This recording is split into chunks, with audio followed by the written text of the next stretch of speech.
It's a real pleasure to have you here on our podcast at Autism Spa. I've read a lot about what you're doing. I'm so happy we got a chance to connect. Everything from your angel investing work and to being an advisor on some of these autism programs to the DoD. Those are pretty amazing accomplishments. I understand you've been involved in autism for a long time. Tell us what got you into this field and especially the Autism Angels group. Sure. So I'm one of 6 kids. I'm the third of the 6.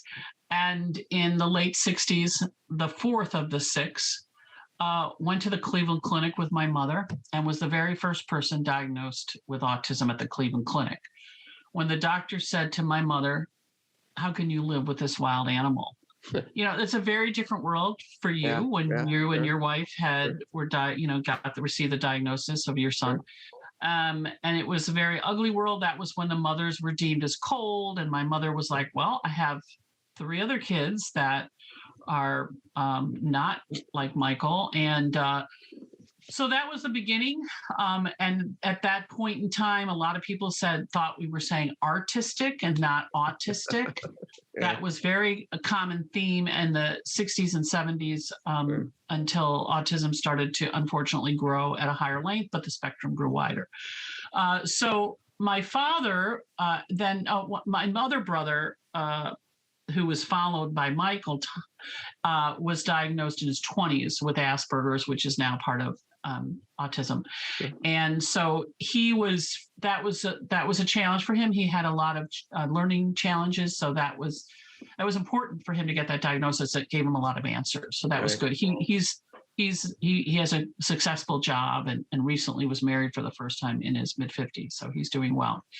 But anyway, so my father and my mother had to learn a lot about autism. And as Michael went into puberty, having him at home became challenging. Right. So my parents started to look for a program for him.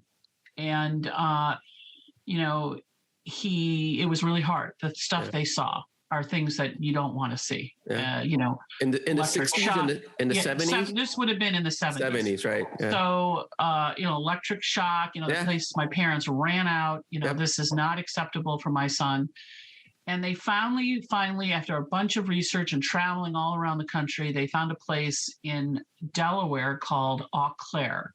It's no longer there, but it was a school that was backed up to a horse trotting racetrack. And the owners had these horses. And it was this notion that animals and people on the spectrum, there could be a benefit. They also did a lot of controversial therapy. And I don't want to go into details there. It's not very pleasant. Was ABA even a thing back then? No. So it was just trial and error or people's opinions about what works? There was physical restraint in multiple forms. And again, I don't really want to talk about it because it got emotional. But my parents, he left. He was there for 5 years from when he was 13 till when he was 18. Right. So after that, luckily, my parents found I'll speed it up here because I want to get into the Autism Angels group. But they found an amazing program in New Jersey called Eden's. And it was the top program at that time. It's still pretty excellent today, but at the time it was the top place. And they had group homes and they had a school and they had associations with work. So all those things were really important. They were ahead of their times, So Michael, this would have been 41 years ago. That Michael has been in a group home for 41 years at this place. And is your family's home close to New Jersey? Within a couple hours. Yeah, so you could go and visit anytime you want. Absolutely, and we did often. But in general, there aren't homes like that just on every street corner. The wait list is huge, even to this day.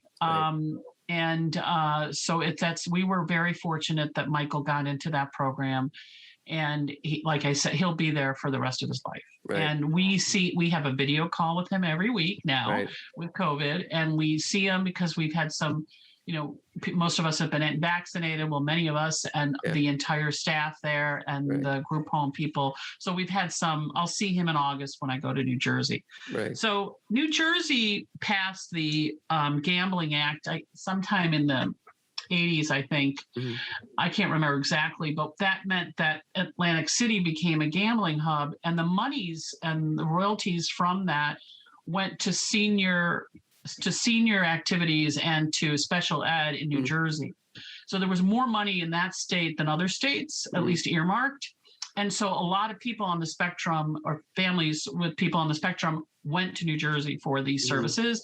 So the ratio of people with autism in New Jersey is much higher than the rest of the country. So it's more like 1 in 32, I think I heard from someone, versus 1 in 56.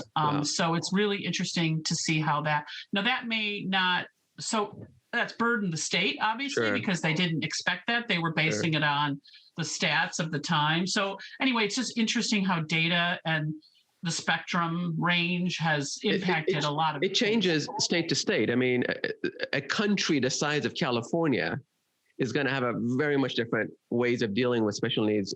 And that's another thing I'll cover later. But New Jersey is a tiny state. It's and highly the gambling populated, though. It's highly populated. It is. It's small physically, but yeah. Okay, so my dad was he was a very successful businessman. He worked for Booz Allen. He was their CFO. He started the Latin America practice, and he wanted to give back. I mean, he has challenges that him and my mom had to deal with. He wanted to help. So my parents started group homes in New Jersey, in Summit, New Jersey, where we were living at the time. This is when, the neighbors were in an uproar. No, not in my block, but, where they were successful, not in the uppity part, but, they found some decent homes to buy, renovated, and they became really nice group homes. It's called Our House. So my father was a founder of that. And then he got more active at Eden's, became a board member. And then he met a lot of people like I have in my work. Your network starts to grow a lot. And so he became part of the New Jersey Disability Advocates Board. And, he was a great advocate, did a lot. And he sat on the board of Eden's. And my father then started the Organization for Autism Research, which he started with several other people out of DC. And then my father also started the very first scholarships for people on the spectrum to go to college. That was about 20 years ago. So my dad I've been in tech. I have a software development. I have a computer science and math degree. I was a software developer for years.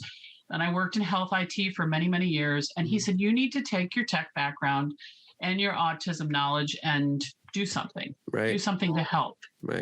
Do something to help, which is the Organization for Autism Research, or do something to help Eden. So my dad was telling me this as he was starting to get sick. He passed away in 2017. Huge loss for all of us. Yeah, true. But I did. I took over as board seat at OR. I have become more active. And then I decided to quit my W-2 job and really spend more time. I was investing in some companies in this space. And I've been investing in companies for over 10 years now. And this seemed like the right thing to do. I was helping there's an Autism Impact Fund, which was started by Sean O'Sullivan, that you may know from SOVC, who has IndieBio and several other accelerators in both New York and San Francisco. I was trying to help them find a general partner, which really opened up. I went to my entire network because I really wanted this fund to be funded. This was a couple of years ago, about 3 years ago. And so it was a good opportunity. I didn't realize that at the time, but looking for this person or people. And so I found out about a lot of people with connections with autism. So anyway, fast forward to last year, I really felt it was important to start the Autism Angels group. I felt like it was a void. There were a lot of people who had great startup ideas and they really needed to have some money. And so I reached out to a woman who her and I had met a couple of years before, we had gone to that Holly Rod Foundation I was mentioning before we recorded, and fundraiser, and I asked her to be my co-founder, and she said yes. And so I've been very blessed. She's different than I am, and so we have different networks and different backgrounds. Me, computer science and math, and she's a neuroscientist and an Oxford person. So it was a nice compliment. So yeah, we started, and we got some good press. We talked to Sean O'Sullivan, who gave us a nice quote for our website and an advocation on social media. And we got a lot of interest and a lot of attention to our press. So it's been great. I mean, we were working very hard, and we made some investments. I don't have enough angels, so if anyone who's listening to this is an accredited angel investor, please reach out, because it's a great opportunity and there's some good growth. Right. It's social impact investing, so you're not going to necessarily get a tenfold, but you'll get a return, and you're doing good. So it's like a win-win situation. Right. So we've done 3 or 4 pitch events, and we've invested in about 8 companies over the course of those pitch events. Again, not enough capital. Checks are totaling like 20 or so, and it's not enough money. Right. So, I mean, that's just not enough. I do a lot of angel investing with other groups too, and it's just not enough money. Right. So we decided to do a complement fund, because we thought, even if it's small, we'll have more money to invest in these companies. We're just seeking out the best limited partners for us. And we're doing an interesting corporate construct that's a combination of a for-profit and nonprofit. Right. So we can give out micro grants, like I was mentioning earlier to you, for some of these founders that need it. So I sit on boards of for-profit and nonprofit. I was nominated by OR to do the Congressional Medical Research Program on Autism, which is a good thing right now. We got more money last year. We were able to give out $15 million in grants the year before, and consistently previous years it was about $8 million. So that money is good. It's a long journey to get that money for a grant proposal. You need to do a lot of work, but it's deep research in this space, and it's really interesting. But it's interesting that the government, I just noticed that, I should have known this, but there is an autism coordinator, the federal interagency autism committee.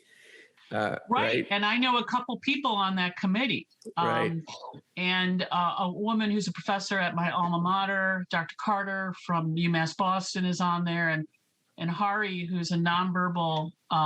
You need to see Hari's blog. You familiar with him? I will. I have heard of him, but I wanted to talk with somebody on that interagency committee, because as a government relations guy, I'm just fascinated. How is government going to solve this problem? And contribute to its movement forward? Right. So that's a really important committee for sure. But when the Congressional Medical Research Program started, it was with breast cancer, and the Congress said, "Well, we'll give you money, but we want the Army to manage the money." Oh no. Okay. My dad, I think, probably would laugh at that, because he was a former Army soldier. Anyway, so that money is overseen by the DoD. And so it's just interesting to that whole dynamic. General Dynamics isn't active. And so there's a bunch of different portfolios that are under that program. Breast cancer, ortho stuff for, wounded warrior type situation. They have, other cancers and autism. So it's a pretty great program, and they put a lot of money out for research and for good. I'll definitely want to circle back and talk with somebody on the interagency group, because like I said, I'm just interested in how are they going to execute their plan. But getting back to your angels group, tell me about, if you can, some of the types of technology, types of startups that are coming to you, and what do you personally feel is lacking in the startup community? Like what type of technologies do we need to help the autism community? Well, Okay, so let me start to say the kinds of startups that have come to us are some ed tech companies that help with the coordination of parents, teachers, occupational therapists, et cetera. So there's those kinds of solutions. There's, we were talking before you were recording about meltdowns. There's meltdown products that help identify and measure, which can be of value when you're looking and talking to your physicians to monitor treatments to see how they're working. So if that's available. There's some clinics that are expanding more nationally. They've been seeking funding. We've had companies come to us that have a model of employing many people on the spectrum who have a different business model. So we've listened to those people pitch just a wide variety. We've had portals that are focusing on parents. We've had solutions that have telehealth and therapy and knowledge-based solutions that come to us. So a whole variety. If I look at what's missing, it's a really good question in terms of what's needed. I think that there needs to be more coordination with, and I don't think this is necessarily for profit, but I think there needs to be more coordination with employment needs. So there's a lot of different programs out there for hiring, but there's not enough coordination around the small business and big business. And how do you find the right candidates that fit in certain categories? Are they workers, as you know, as a father, that can work in a professional setting or need to do repetitive work? I think there's a whole ecosystem that needs to be created that doesn't exist today. I would love to see someone with more money than they need in life to fund that. That would be really to basically helping everybody. To basically help adults, or sometimes what people call neurodiverse adults, get into the workforce, stay into the workforce, and then get some special help in that company, in that job that isn't always available. It isn't the HR guy or the HR lady. It's something else. And I've seen Amazon and some big companies, Walmart, I don't remember all the company names, begin to have neurodiverse coordinators. Some of the big companies, and I think that's wonderful. But as you're saying, we need a lot more, because as these kids age out of the system, the educational system, and they need to find some avocation to feel useful, like any other adult, and they need a little bit more help. And somebody started. And they also offer a lot of unique gifts in the workplace that you and I didn't give our companies or our entities we worked for. We did it our way. And a lot of these neurodiverse workers are extraordinary. Yesterday, CNN had another airing of the autism at work kind of thing that Anderson Cooper did. And he is not able to do certain things with his brain that a person sitting next to him with autism can do. And therefore, the person, given the type of work it is, can be really beneficial to the workplace. Different than Anderson and you and I. So I think that's education to the public and to corporations and small businesses. There's great value. You just have to figure out the right dance, with the person. So that's an opportunity. And do you find that angel investors are investing in those types of opportunities? I mean, it's one thing to understand where we think the gaps are, but from a business standpoint, what are angel investors really looking for? They're not going to get the return, as you mentioned, of what they thought in some other category. But what are they looking for?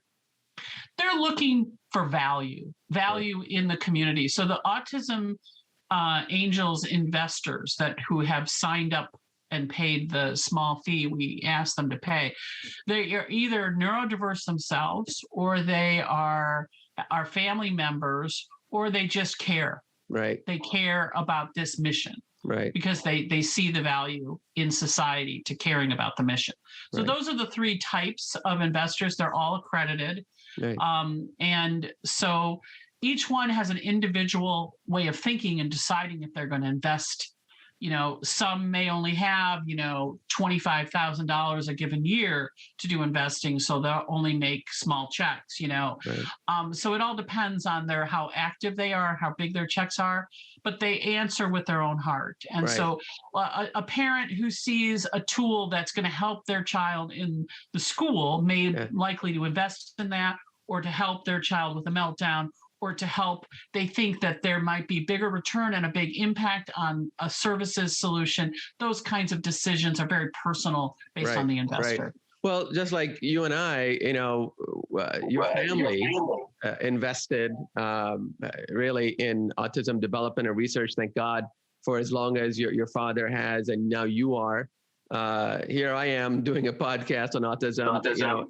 I think some time ago I wouldn't have put this as a priority in my life before my son was born. But now all I can think about is the only legacy I'm interested in is doing something for this community, not just him, because the journey you and I have been through and other families like this have been through in this country, it's so compelling and difficult and challenging. The first thought I think you have is, how do you help others kind of get through it a little bit better than you did? Right. Right. Because you just can't That's think very true. You don't want to just, and you don't want to, I want to say, you don't want to feel like a victim, right? I never curse my lot in life. I never say, oh no, why? I never do that. I'm the happiest dad in the world. Seeing him every morning is the best part of my day.